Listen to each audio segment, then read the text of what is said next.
Kekerasan terhadap wartawan kembali terjadi.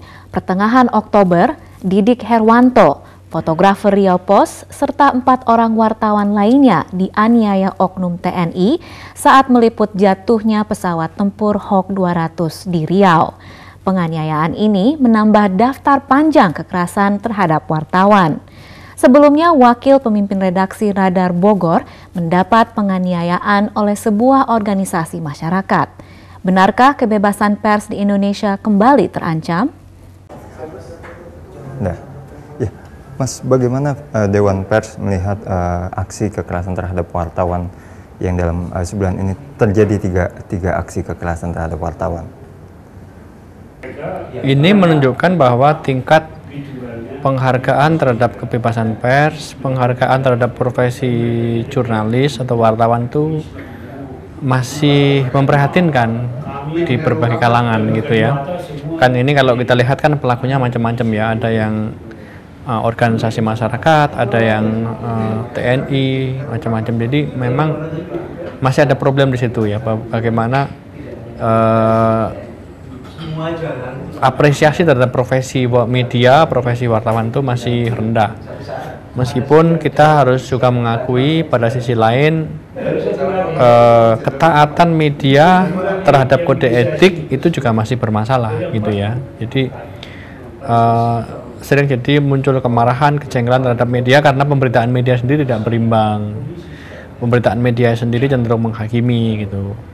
Tapi intinya kalau Dewan Pers bersikap bahwa semestinya problem jurnalisme, problem jurnalistik, problem pemberitaan itu tidak diselesaikan dengan kekerasan. Tapi masalah jurnalistik diselesaikan secara jurnalistik juga, gitu. Ya, Indonesia mempunyai undang-undang pers. Sejauh mana undang-undang pers di Indonesia ini berfungsi melindungi wartawan? Ya, saya akui bahwa undang-undang pers ini belum maksimal dalam melindungi kerja wartawan, gitu ya. Tapi kalau mau jujur, ini problem generik dalam arti sebenarnya problem implementasi undang-undang yang tidak konsekuen itu juga terjadi pada undang-undang yang lain, gitu ya. Jadi ini bukan spesifik problem undang-undang pers, gitu ya. Atau kita bandingkan di negara-negara lain yang punya undang-undang pers juga faktanya juga masih ada masalah dengan implementasinya, gitu. Tapi kalau saya lihat sih sebenarnya dari sisi aspek yang lain undang-undang pers ini juga sudah cukup memadai untuk melindungi pelembagaan kemerdekaan pers. Tapi pada sisi lain memang ada masalah gitu, kita harus akui. Tapi jangan sampai kemudian gara-gara kasus kekerasan ini kemudian kita mengatakan bahwa undang-undang pers itu tidak efektif sama sekali. Jadi efektif tidaknya kan tergantung konteksnya apa gitu. Apa yang harus dilakukan dan himbauan apa yang dikeluarkan oleh Dewan Pers kepada rekan-rekan jurnalis di lapangan maupun pihak-pihak yang kerap bersengketa dengan jurnalis seperti TNI Polri di lapangan, Mas? Iya, saya kira kalau aparat harus menahan diri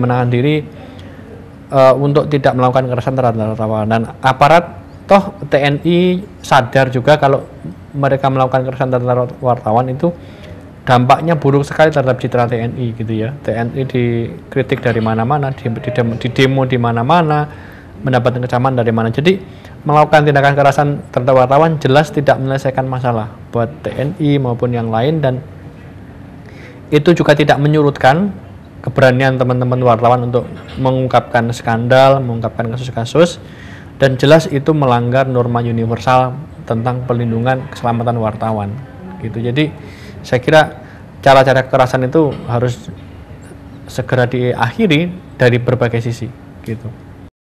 Wartawan kerap menjadi sasaran empuk kekerasan. Lembaga Bantuan Hukum Pers mencatat dari Januari hingga Mei 2012 ada 45 kasus kekerasan yang dialami oleh jurnalis terkait pemberitaan.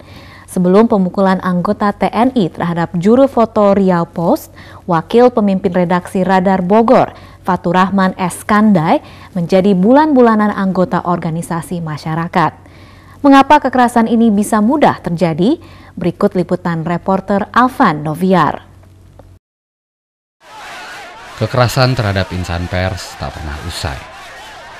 Karena judul berita yang dianggap menghina Ormas Pemuda Pancasila, Wakil Pemimpin Redaksi Harian Radar Bogor, Fatur Rahman Eskandai, jadi korban kekerasan. Fatur mengalami luka lebam di mata akibat pukulan anggota Ormas Pemuda Pancasila. Teman-teman di Radar Bogor itu meminta, karena memang sudah tidak bisa diajak diskusi, karena memang mereka meminta pimpinan Radar Bogor yang yang harus menemui mereka nggak mau ditemuin sama dua rebel kami. Setelah bernegosiasi alot, kedua pihak tak menemui kata sepakat. Massa dari Pemuda Pancasila terus berorasi dan mencoba merangsek masuk ke dalam kantor redaksi Radar Bogor. Fatur bercerita, sesampainya di kantor, tendangan dan pukulan pun langsung menyasarnya.